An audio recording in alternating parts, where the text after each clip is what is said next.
Hi, my name is Andrii. Thanks for coming to my talk. I know it's 9:30 and yeah, it was a busy day yesterday. So as already introduced me, I'm software engineer and tech evangelist in NetworkPolices. I'm originally from Ukraine, currently living in Austria and work at NetworkPolices. So I'm a big fan of CrossFit and gymnastics. If you want to discuss any sport, feel free to catch me and discuss it. Only half of the programming is coding, and the other 90% is debugging. So it's my favorite quote about this topic. So first start from history of the debugging. So originally, engineers and programmers have very long use of the word bug.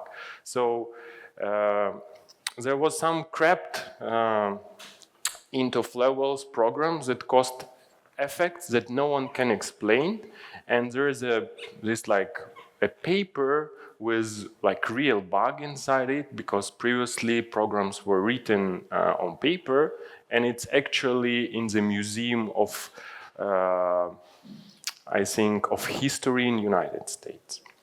Development is hard, and it's especially hard nowadays of development of this cloud native application, as we call it, because of different factors. It requires understanding, logic, and other like acting to understand what we just did. And there are many other factors that influence on our like context and how we do. So for myself, I like have, just to warm up a little bit, my 8 stages of debugging. So first stage usually is like, that can't happen, something wrong. Second stage usually when I'm trying to troubleshoot something that does not happen on my machine. So it worked. The third stage usually that should not happen. The next stage, why does it happen? So like I'm usually confused. And of course, my favorite one, oh, I see, I know what's wrong. And when you open like your laptop and try to read the code you wrote probably or not, how did that ever work? So I can't imagine, it should not work. And of course, my favorite one is git blame. Who wrote this? Like, who's this guy or girl? Who did it? I need to talk with him. Oh, wait a second, that was me. Okay, so next, more serious topics. Of course, we all know there are many books and official documentations and articles about how to write programs, how to distribute it, how to deploy it, but there is not enough information how to debug things, especially in cloud environment or in Kubernetes. So I have a question to you. How can I debug my running program? Any ideas? Raise the hand or just shout out ideas you know. First start. Yeah, go. Kubectl log. Okay. Kubectl describe log. Correct. Via prints, so we can just summarize it. You can just add print and then read logs. And of course, read logs. Any other ideas? Not enough coffee in the morning, I think. We all need a little bit more. Okay. Yeah? It's same as logs. Okay, my favorite one is Go Playground. So you just go to Playground, or if it's dynamic language, you run REPL and you can type something and see if it works. In Kubernetes world, it can be just apply and see will it work or not. And last but not least, my favorite one, any other? But probably it's not a nice reward as a beer, but any other ideas? Okay, I understand it's a morning. Just talk to Doug. It's Doug debugging. It's a great technique to revisit our observation and explain the problem to someone else. So in this problem, if you're not familiar, someone else is important, but even it can be just whatever, yourself or an object. There is a favorite Kernighan and Pike quote about sometimes it takes no more than a few sentences. Never mind, I see what's wrong. Sorry to bother you. So this works because teaching someone else forces you to take different perspective on the problem, and that help you to resolve inconsistency between like your assumption or what you're assuming about problem and actually what you're observing. So as I already told, someone else can be any passive object like a duck. So of course, it's a more like a joke, but it really works. So you can try it, and I know many companies and many teams before someone try to reach someone for help. Like there is a precondition: have you asked a duck about your problem? So like, did you explain it to yourself or not? And then you can ask, for example, me or someone. Of course.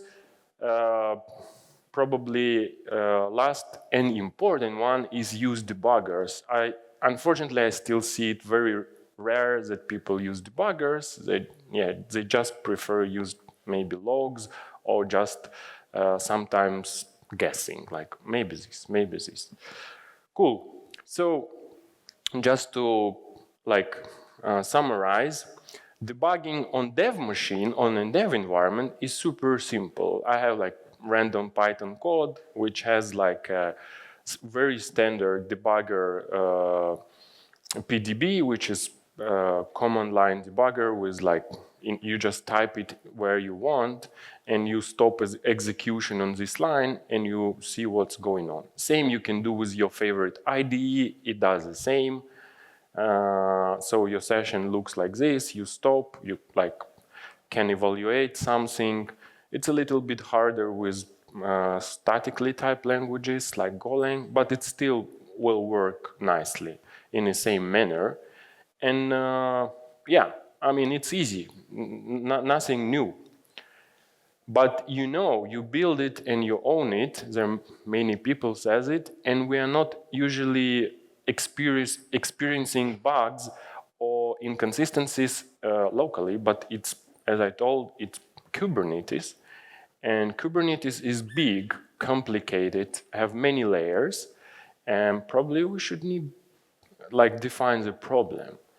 And the problem is we have a like it's very simple definition of problem, of course.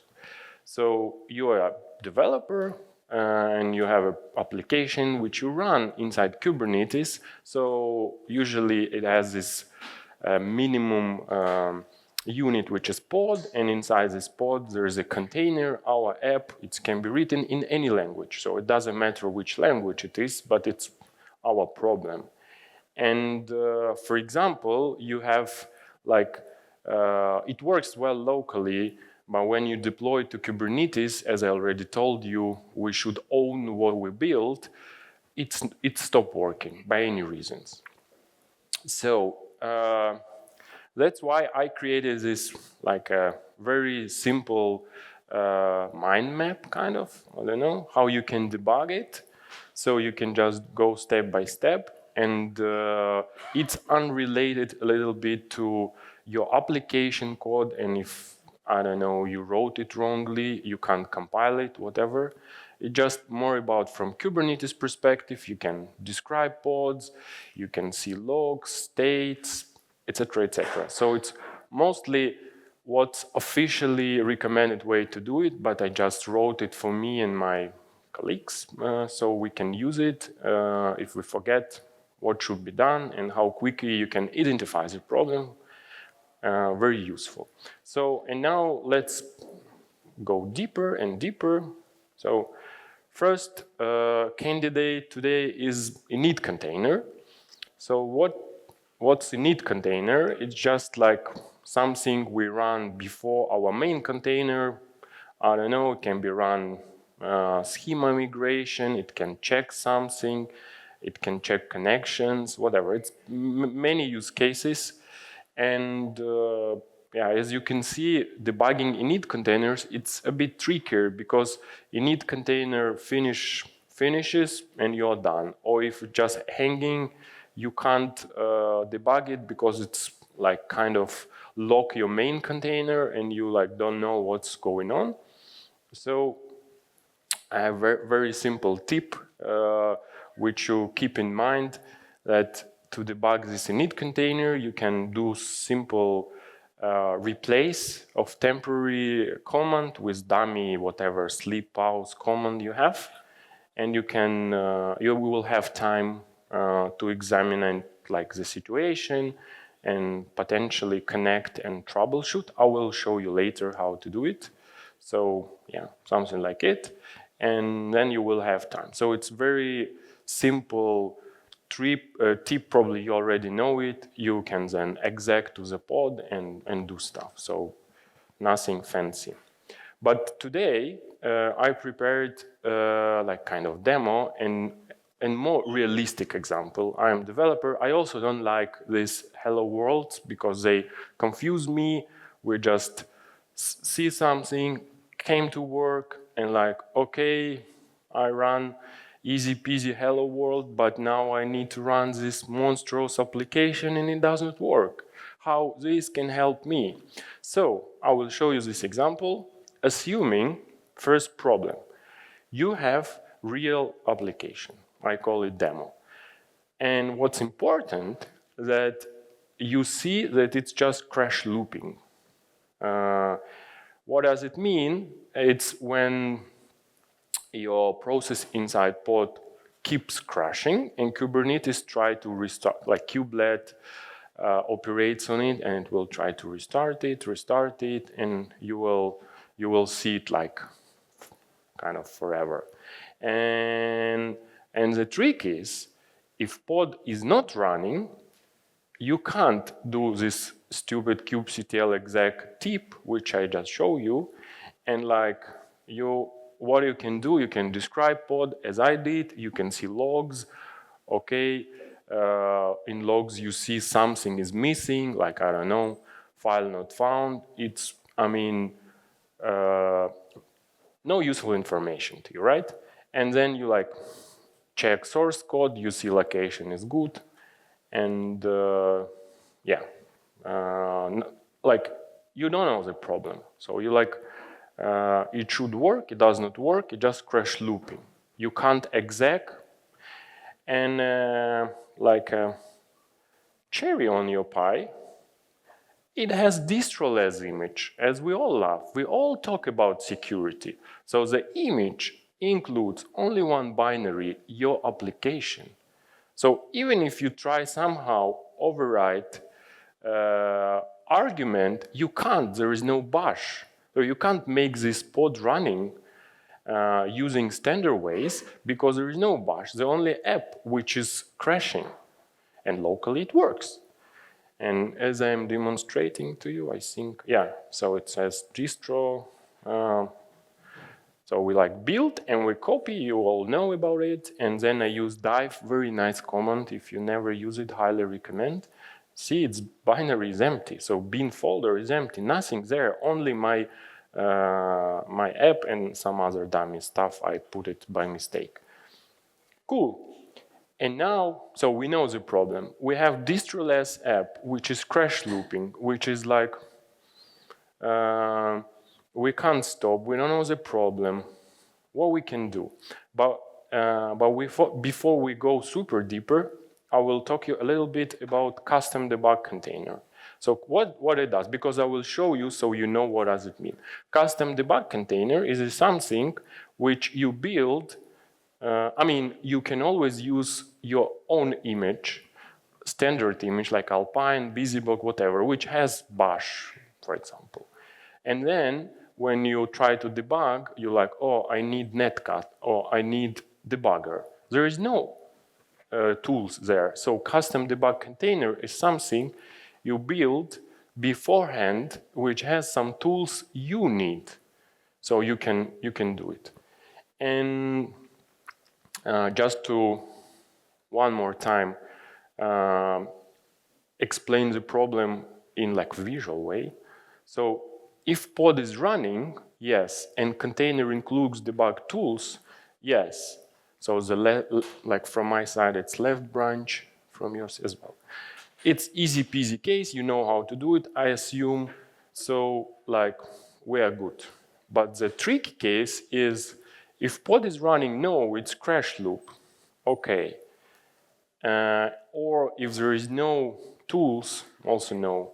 We will go to this funny thing like kubectl debug, which is a special command which introduced kind of recently, not so recently, but not so long. And what it does, it creates ephemeral containers.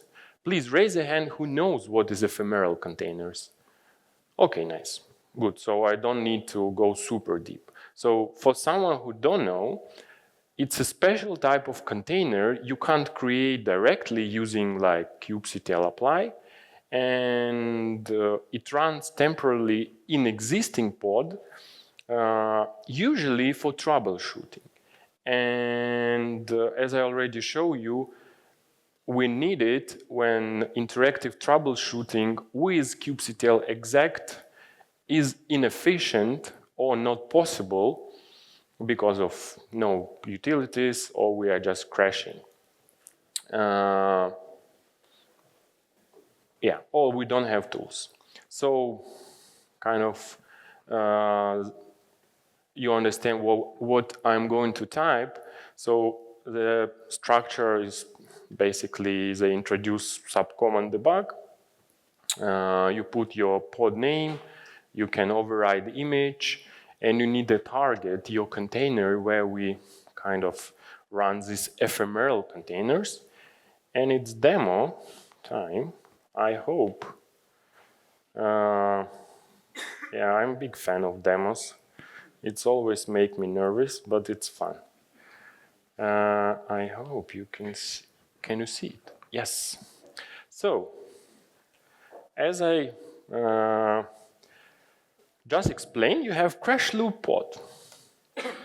It's my demo app, so something missing. And I know it should be there, but it's not somehow.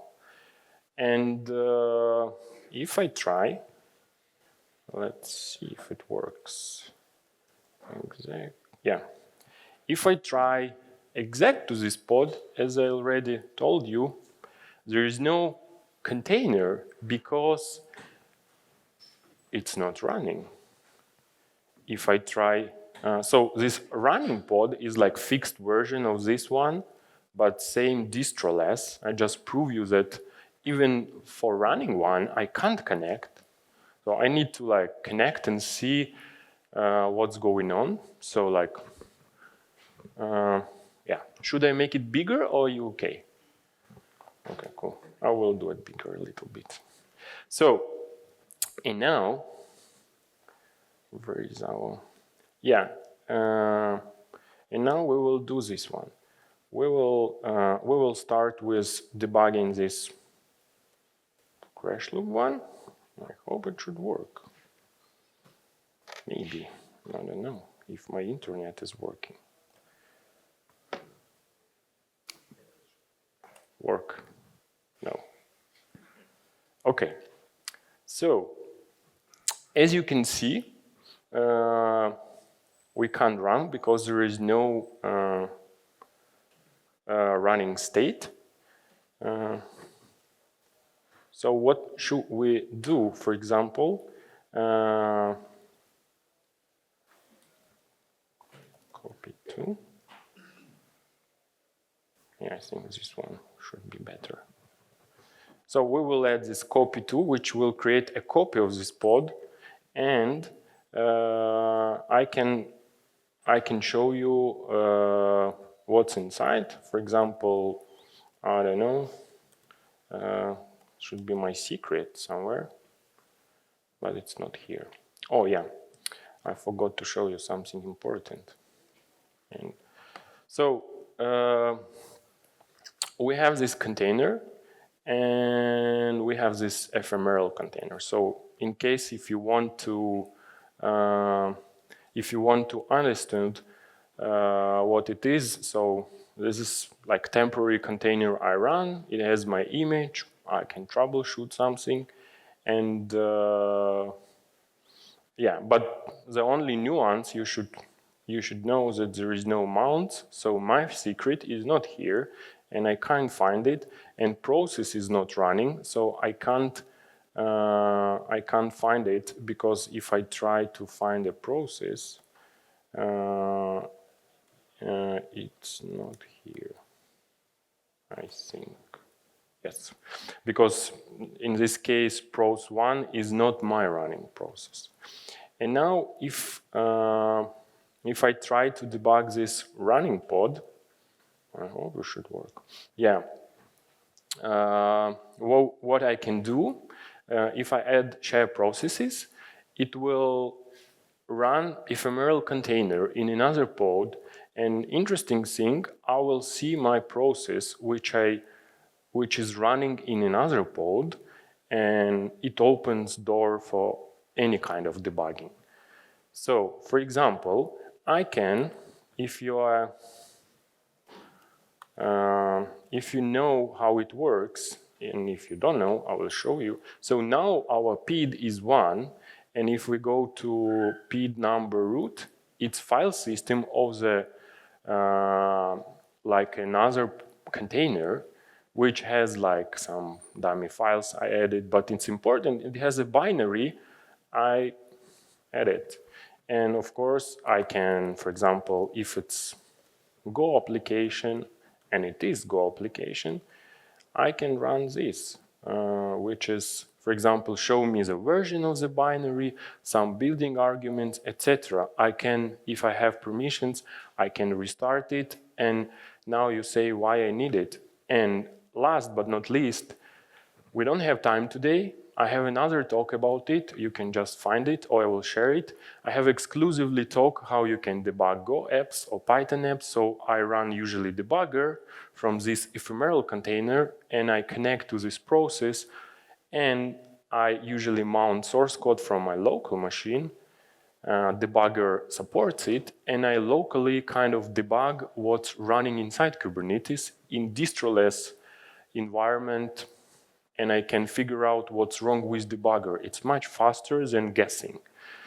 Okay, let's continue. I think we should be good. Yeah, so one more time about this custom debug container. You probably notice I use image equals my name / debug. So I found this idea from somewhere. So it's my image, which mostly Alpine, and it has my stack I need, like Go, debugger, and some networking tools, etc., etc. So you can create as small as you can. You can install it every session you debug, which is not super useful and quick. Sometimes you don't have internet in the cluster where you're running stuff, so it's not always the case. And you can do it as well, and I recommend you.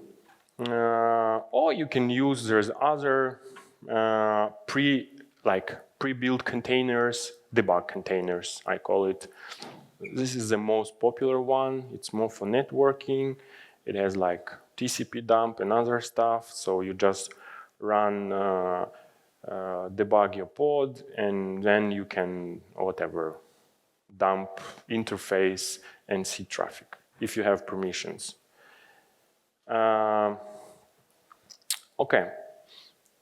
Last but not least, I would say, important thing, you have to, you'll probably notice, I didn't have it, but you should add it because it was dummy example. You have to always somehow burn git commit SHA into your image or into your binary. So when you're debugging on kind of inside Kubernetes, you don't have anything, you should somehow figure out that your binary and your local code has the same version.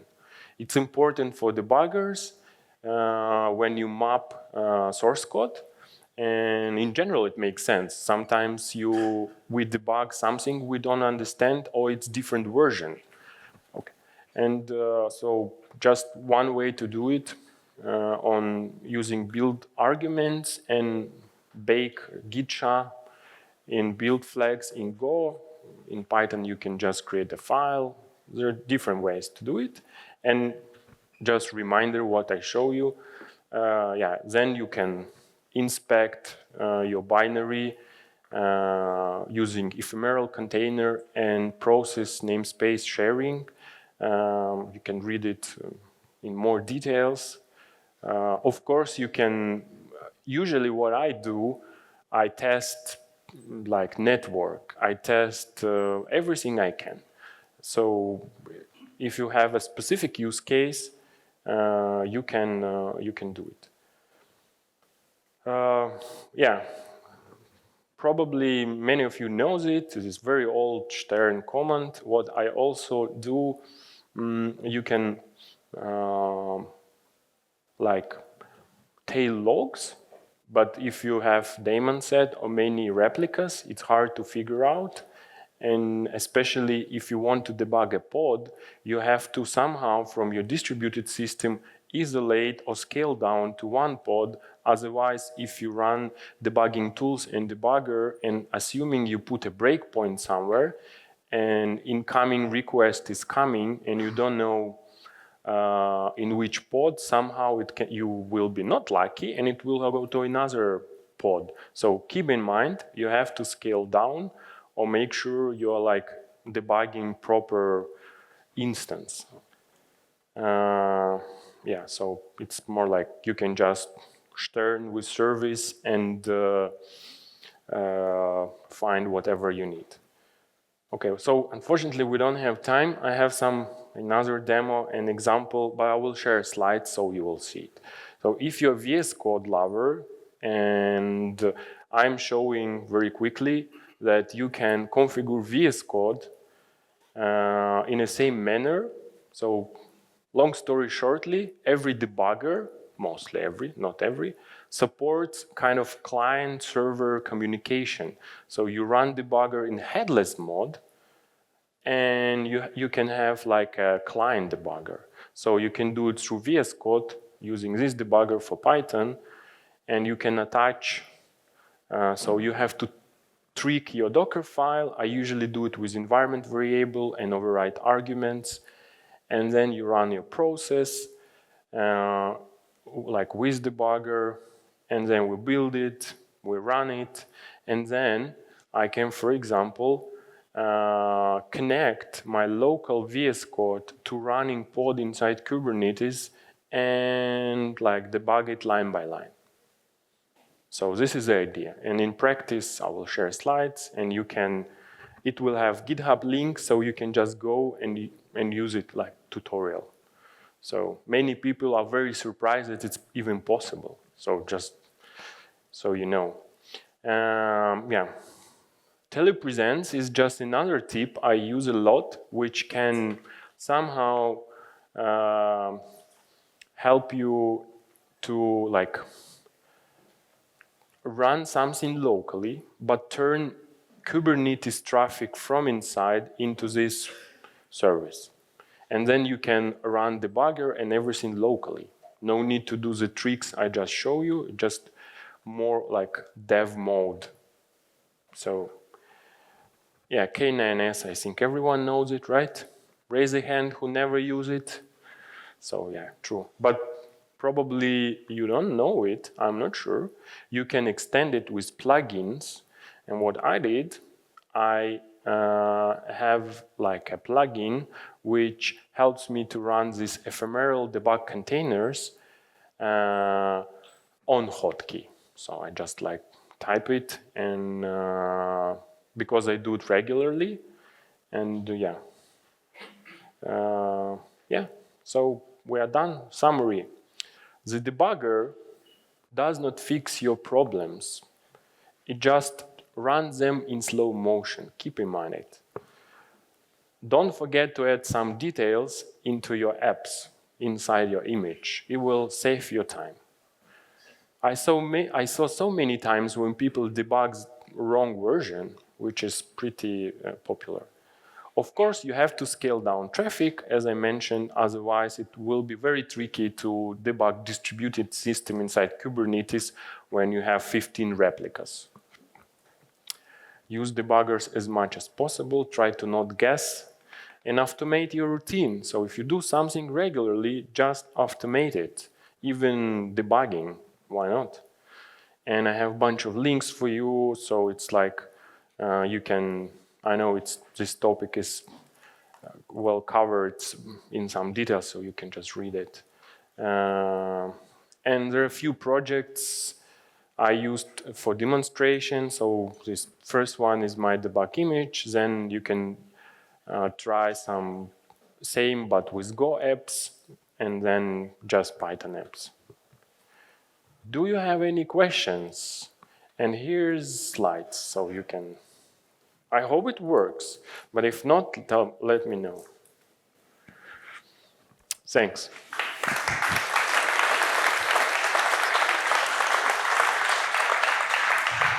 That was a very comprehensive presentation, and I find that when you're debugging Kubernetes, it helps to just give up hope first, and then maybe it'll work. We do have a couple questions for you. Nice. They'll appear up there. One of the first question is, did you try mirror-d instead of telepresence? Oh, sorry, I read another one. Did you try mirror-d instead of telepresence? Oh, no. I mean, I used telepresence once, so 2 times when I debugged webhooks of operators, if you know what I mean. And everything else, I usually debug locally or inside Kubernetes. But yeah, so are you using headless debugging? And the other question is, are you using headless debugging? Of course. Okay. Yeah. So it's what I just showed you. With Go, for example, it's called headless debugging, and Delph itself supports it. Usually I have 2 setups. One, I do it in CLI. And second, because sometimes I'm inside my debug container and I can't, or I don't have source code inside it. So I just I don't need NVim. But if I debug from my machine, yeah, I tried DAP. I think it's debugger adapter protocol, and as a result, the implementation for NVim VS Code, it works well. So yeah, you can try it. And you demonstrated with Python and Go, but does your approach apply to Java apps as well? I mean, if Java debugger supports client-server mechanism, you can try. So it's nothing about your language, it's about tools. Because, for example, in Python world, so in Go world, we have 1 debugger, 2. You can use GDB, no one does it, mostly nowadays, and you can use Delph. Delph pretty well supported, integrated, blah, blah, blah. But in world of Python, there are many debuggers, 10, probably, maybe more, and only 30% of them supports client-server. Usually they are monolith altogether. And the last question, what can you advise if the debugging container needs access to distro-based container file system? Debugging needs access distro-based container files. It's a bit of a mouthful, that one. You mean what I didn't show you? Yeah, my first example didn't work. I don't know why. But kubectl debug with copy to, copy from, whatever, it should copy mounts as well. And then you will see it. I will try again. I will show you. Whatever who wrote it, come to me and I will show you. I just need better internet. Because it's probably Ask API when pulling image, that's why it's failed. Please, let's have one more round of applause for Andrii.